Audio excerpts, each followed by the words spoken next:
Stan Wawrinka's final Australian Open wasn't about a win, or a loss, or a scoreline. It was about what was no longer there, and more importantly, what still was.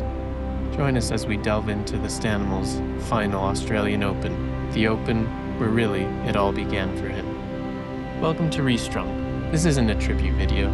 It isn't a farewell tour recap either. It's about understanding what Wawrinka's final Australian Open actually represented for him. And not just for him, but for the player tennis doesn't really produce anymore.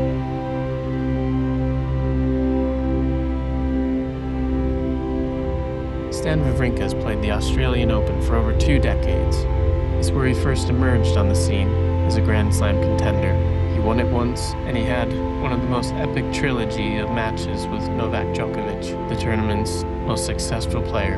So when he walked out onto court in Melbourne this year, the question wasn't, can he still win matches? It was, what does competing even mean at this stage of his career? Because Wawrinka has never been a player who survives by margins. He survived by imposing himself against the sport's biggest players on the biggest stage.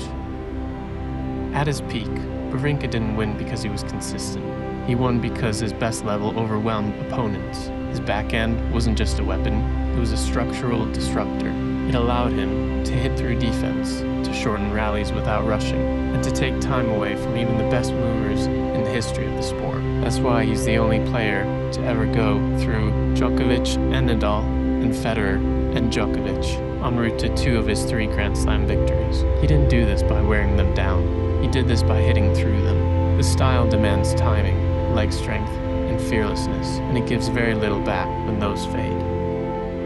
By 2026, the Australian Open showed something simple. Wawrinka could still hit the ball hard, he just couldn't do it as often. The backhand was still there, the forehand was still aggressive, but the space between those shots grew. Rallies lasted longer, recovery between points took more time, and once matches stretched, the cost of playing his style went up very quickly. This wasn't about confidence or belief, it was about repetition and age. Wawrinka's game has always required him to strike first and strike cleanly, and he could no longer repeat that pattern over long stretches against much younger players. The margins disappeared.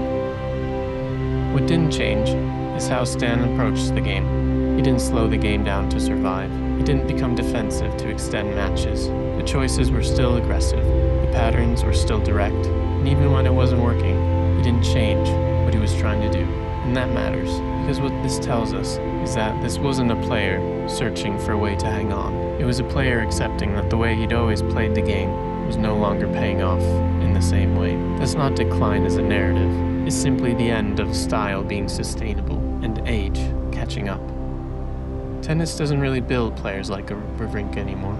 The modern system rewards repeatable patterns, physical efficiency, and defensive resilience. Wawrinka's preferred game style was the opposite. He accepted variance, he lived on timing, and he won titles by reaching levels others couldn't touch, briefly, violently, and decisively. That kind of player doesn't age gently. They burn bright, and then they're done. What that also does, though, is endear that expression of his game on court to his fans, who would still watch on with bated breath every time he looked to line up a powerful backhand. Wawrinka's final Australian Open wasn't about nostalgia. It was a reminder that tennis still needs players who can break the system, even if only for a few weeks at a time. And that greatness doesn't mean longevity. Sometimes it means peaks that change the sport, even if they're short. Stan Wawrinka didn't come to the Australian Open this year to prove he still belonged at the top. But for moments, he reminded everyone why he once did. There were points, and even games, and even a tiebreak, where the timing came back. The backhand still broke through the court. The ball still left his racket differently. Those flashes mattered, not because they changed the result, but because they reconnected this version of Wawrinka to the one that once won here.